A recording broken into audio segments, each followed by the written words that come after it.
Hello, and welcome to another episode of Seaside Nomad. On today's episode, we're out on a lake. This is from this past summer. We're at a lake in northern New Hampshire. I'm on a boat.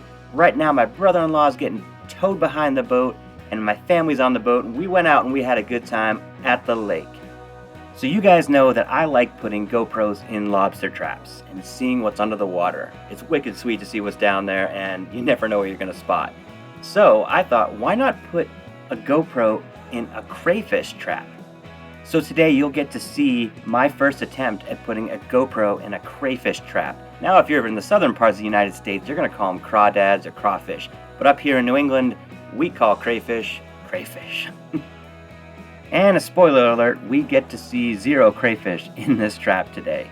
But we did get to see a bunch of things, and some things that I did not expect to see on the video. So stay tuned, watch, I'll narrate, I'll slow it down, I'll speed it up, I'll talk about what we see, and if you stay around to the end, you'll get to see some more of Doug shredding it up on his water skis. Hey look, it's me, and I've got a weird face on because I'm trying to figure out if I put that GoPro in right, you know? This is the first attempt for me. I didn't know if I'd be able to see anything. So the plan was to try two different spots. One would be more shallow and with some weeds, and the other one would be deeper with some rocks. And what are we using for bait today? I think you can tell. We're using hot dogs. Now I've read all the different types of things you can use to attract crayfish. Everybody says oily fish cut up is kind of the best way to go. But if you don't have that, you can try cat food, you can try hot dogs. So we're trying hot dogs. The crayfish trap has landed.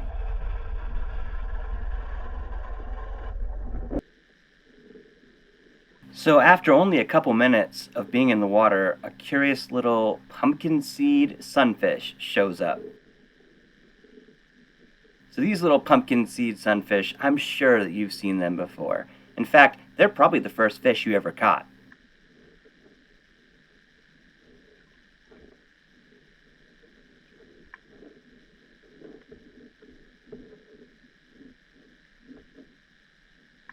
So these hot dogs put off a little bit of a scent trail, and that scent trail is what fish follow to find food. Small fish like this will use their sense of sight and they'll use their sense of smell to find food. So it doesn't really surprise me that a pumpkin seed sunfish or a bluegill would be the first type of fish to show up to get the food. There's a lot of sunfish and bluegill in this lake, so there's a lot of competition for food.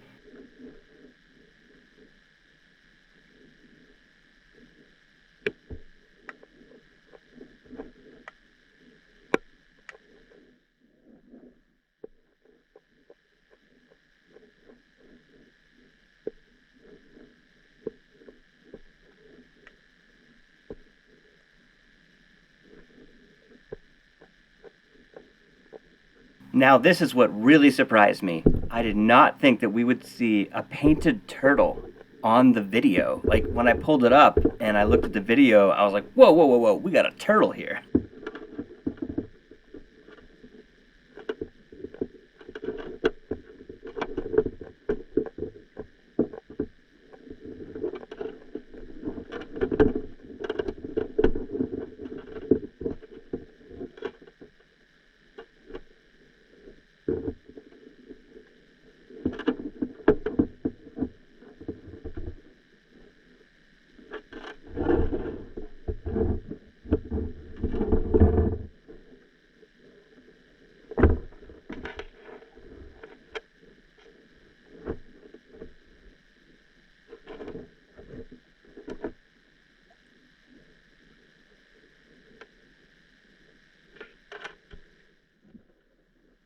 This kind of made me smile because it looks like that little sunfish, that little pumpkin seed, is wafting all of the hot dog scent through the water. So really it's just attracting more stuff to the trap.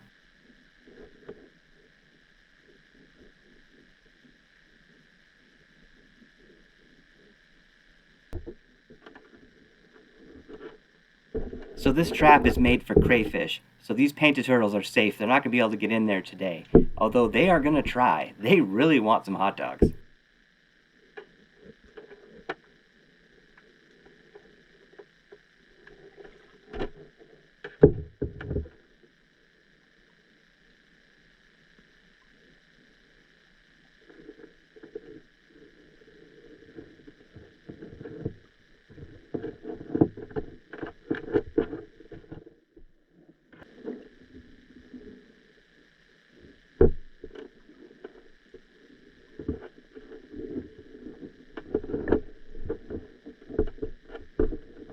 So if you watch my other videos, you know that I like to throw in the occasional fun fact, especially about animals. Animals to me are wicked interesting. So with painted turtles, here in New England, a fun fact about them is that they don't really have a lot of natural predators. The only thing that they have to kind of worry about is if they are on land. A raccoon, a coyote, and even a skunk could try to eat or attack a painted turtle. Obviously, when they're on land and they get in the roads, they got to worry about cars and they got to worry about us. Pretty much every summer, I always end up having to help a turtle continue crossing the road because around here there's a lot of lakes, a lot of rivers, and they abut roads a lot of the time. So when I drive and I see one, I'll pull over and help it continue its way across the road. So other than that, though, they're really in the water here in New England. They don't have to worry about much for natural predators. Alright, so we're going to go 4 times normal speed, so just sit back and enjoy the little aquarium we've got going on here.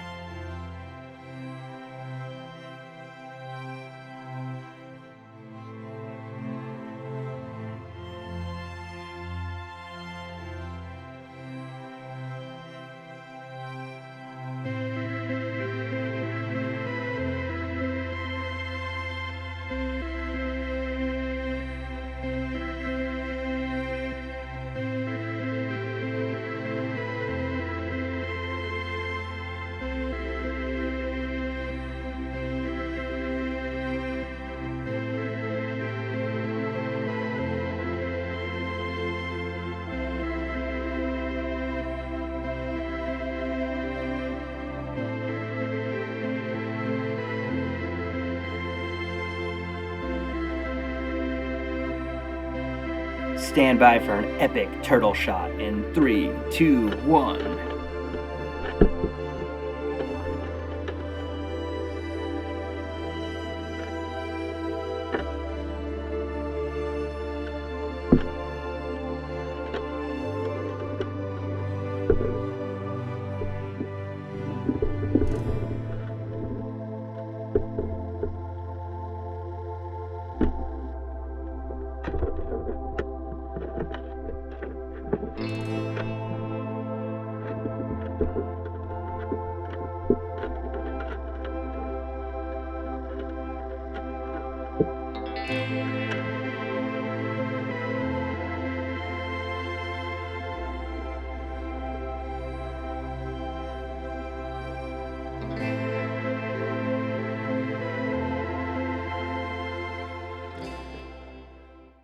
So after about an hour of leaving the crayfish trap in that first shallow, weedy spot, I decided we'd pick it up and we move it to a deeper, rockier spot. This spot I know has a lot of bass, so I figured, well, maybe we'd see some bass.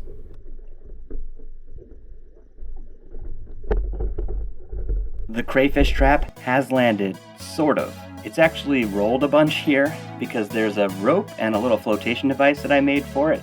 So in this deeper hole, it kind of ended up rolling a lot on the rocks. So it did a little exploring while it was down there, kind of like a little submarine. So right out the gate, we're seeing some bluegill, and the trap is wandering. So enjoy, and let's see what we can find.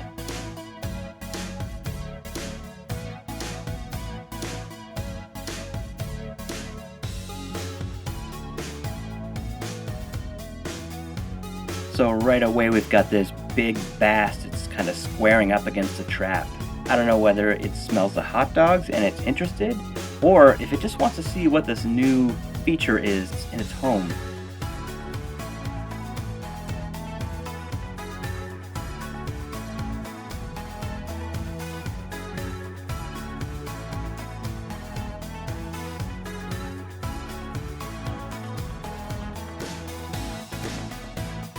These bluegill are circling the trap like they're hungry piranhas.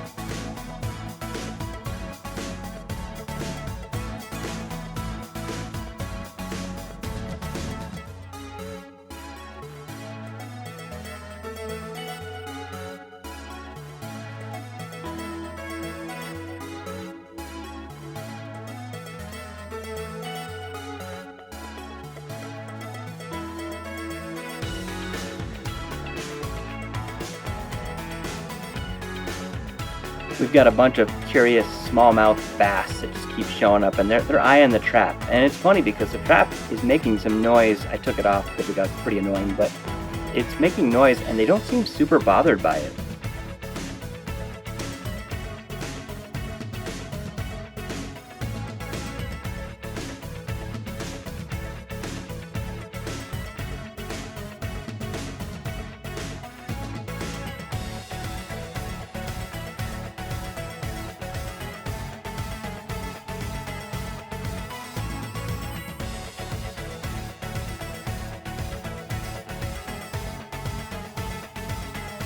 So with these underwater videos that I put out, there's a lot of footage for me to go through, and I have to edit it as well, so it actually takes me a while, and I don't always get to look as closely as I want to with the footage before I upload it. So if you guys catch something in the background or in the video somewhere, just let me know in the comments what you saw, and it's happened before where you guys saw things that I didn't see, and I thought, that's pretty hilarious, so let me know in the comments if you see something that I didn't point out. Alright, I hope you enjoyed my first attempt at using a GoPro in a crayfish trap. We didn't get any crayfish, but we saw some cool stuff I didn't expect to see. And you know I'm going to try it again next summer, so hopefully I go to a spot that has some crayfish and we get some crayfish on the video. But until next summer, enjoy Doug water skiing here, and if you liked the video, give it a like. If you want to see more, subscribe. And as always, I'll catch you later.